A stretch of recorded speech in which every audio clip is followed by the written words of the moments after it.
Alors vous n'êtes certainement pas sans savoir que Valentino Rossi a annoncé officiellement donc ce jeudi 5 août la fin de sa carrière en MotoGP. Il raccrochera son casque donc à l'issue de la saison 2021. Le monde de la F1 salue la carrière de cet immense champion. Champion en 2001 pour la dernière année des 500 cm3, il a ensuite été titré en MotoGP pour la première année de la catégorie, puis a enchaîné 3 autres titres mondiaux. Au total, Rossi a remporté 9 championnats du monde, dont 7 en catégorie Rennes, et il a également signé 115 victoires, 89 en catégorie Rennes, 65 poules, 55 et 235 podiums, 199 en MotoGP, le tout en 423 courses. En parallèle, Rossi a toujours été proche du monde de la F1 avec de nombreux tests chez Ferrari, et une arrivée en F1 envisagée au milieu des années 2000. L'Italien ne voulait finalement pas passer par l'étape Sauber et avait décliné. Ouais, il aurait pu aller chez Sauber du coup, mais Ferrari, bon, c'était trop compliqué quoi. En 2019, il avait fait un nouveau galop d'essai dans une F1 avec Mercedes.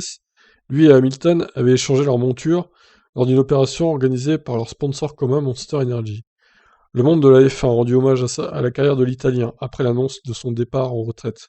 Le PDG de la discipline, Stefano Domenicali, avait eu l'occasion de le côtoyer chez Ferrari et s'est exprimé. Valentino Rossi a donné énormément au sport mécanique et aux fans mondialement. C'est un vrai héros. Ce sera très étrange de ne plus le voir sur une moto l'an prochain, mais ce qu'il a accompli est incroyable et fait partie de l'histoire pour toujours. Bonne chance pour l'avenir, mon ami. Les deux équipes avec lesquelles Rossi a roulé en F1, lui, ont également rendu un vrai hommage, à commencer par Ferrari. C'était incroyable de te regarder performer sur des circuits autour du monde pendant toutes ces années. C'était fantastique de partager des journées ensemble. Merci pour tous les moments ensemble et bonne chance pour ce que tu feras après. Du côté de Mercedes, les propos étaient également forts.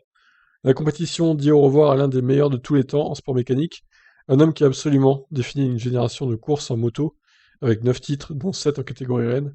Profite de ta retraite. Son seul compatriote en F1, Antonio Giovinazzi, a salué le palmarès de Rossi durant ses 25 saisons en carrière et a loué une passion singulière qui ne s'arrêtera jamais. Merci pour toutes ces émotions, c'était un spectacle. Alex Albon, qui a toujours été inspiré par le célèbre numéro 46 jaune, et n'a pas osé opter pour ce numéro en F1, par respect pour Rossi, lui a rendu aussi également hommage. Ouais, heureusement qu'il a pas pris le 46 du coup. J'idolâtre Valentino Rossi depuis que je suis enfant. Mon karting avec le numéro 46 était couvert d'autocollants Rossi. Il a continué à être une de mes plus grandes inspirations, et j'admirerai toujours ce qu'il a accompli en sport mécanique. Félicitations pour cette incroyable carrière. Ricardo a lui aussi commenté la retraite de Rossi. La joie et l'excitation que tu as apportée à tant de monde devant la télé et sur les circuits autour du monde ne pourra jamais être égalée. Du moins, pas durant notre époque. Je te souhaite la plus joyeuse des retraites, mais nous savons que ça signifie pas une vie sans deux roues. Que ta passion continue longtemps, j'attendrai à ton ranch quand la saison sera terminée. De la part de plus ou moins de tout le monde, merci, tu es une putain de légende. Ok. Rossi a désormais annoncé qu'il roulerait sur 4 roues, certainement en endurance, en catégorie GT. Par ailleurs, son équipe de moto VR46 s'engagera en MotoGP dès la saison prochaine. Sans lui au volant, enfin au guidon du coup, évidemment. Et donc la fameuse Mercedes a décoré avec le numéro de Rossi et avec lui au volant. Voilà donc pour les hommages des différents protagonistes de la Formule 1 à Valentino Rossi. Bon, je suis pas vraiment à la MotoGP, mais vu le classement actuel de Rossi et vu les performances qu'il a effectuées cette saison, est-ce qu'on pourrait pas dire que c'est la saison de trop pour Valentino? Je pense que il aurait peut-être dû arrêter fin 2020 au final. Là, je pense qu'il va vraiment s'en aller par la petite porte. C'est dommage.